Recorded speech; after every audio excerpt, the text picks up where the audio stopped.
Hello बच्चों, let's read the question and the question से variety of amino acids are formed on the basis of.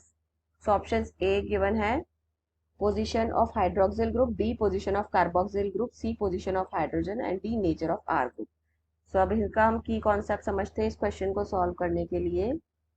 Now की concept is amino acid structure. अब amino acids के बारे में हमें इसमें पढ़ना है. अमीनो एसिड्स क्या होते हैं?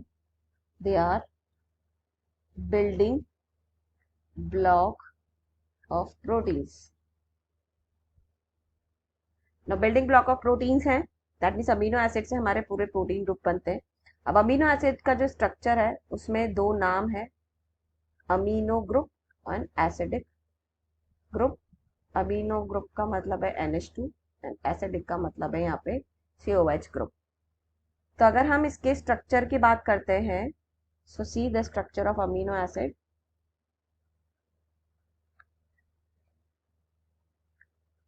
Carbon atom attached with one hydrogen, one amino group, one carboxyl group, and this is R group.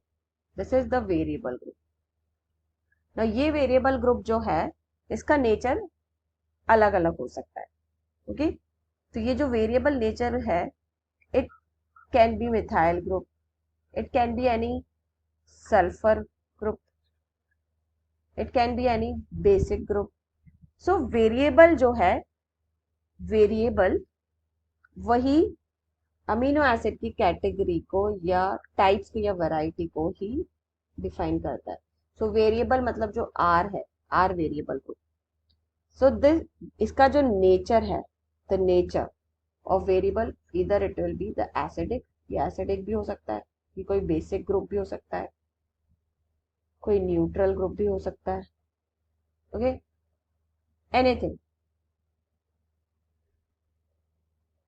तो इस वेरिएबल के नेचर के बेसिस पे ही हम क्या करते हैं, अमीनो एसिड को वैरायटी डिफाइन करते हैं.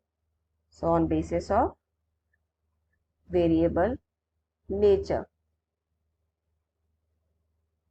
amino acids are of different types. Amino acids are of different types. जैसे कि अगर हम एसिडिक अमीनो एसिड की बात करें तो एग्जाम्पल है इसमें ग्लूटामिक एसिड या एस्पर्टिक एसिड. बेसिक अमीनो एसिड की बात करें तो इसमें एग्जाम्पल हो जाएगा हमारा लाइसिन या arginine. And neutral amino acid की बात करें तो इसमें एग्जाम्पल हमारा हो जाएगा glycine. So there are different types of amino acid on the basis of nature of this variable group. So let's come to the options now. Here option में क्या कहता है? A option दिया हुआ है position of hydroxyl group, so it is wrong. B position of carboxyl group, so it is also wrong. C position of hydrogen, it is also wrong. D is correct option, that is the nature of R group, that is variable group. So variety of amino acids are formed on the basis of nature of R group. So we'll go with the option D, answer D. So I hope you understood it well. Best of luck.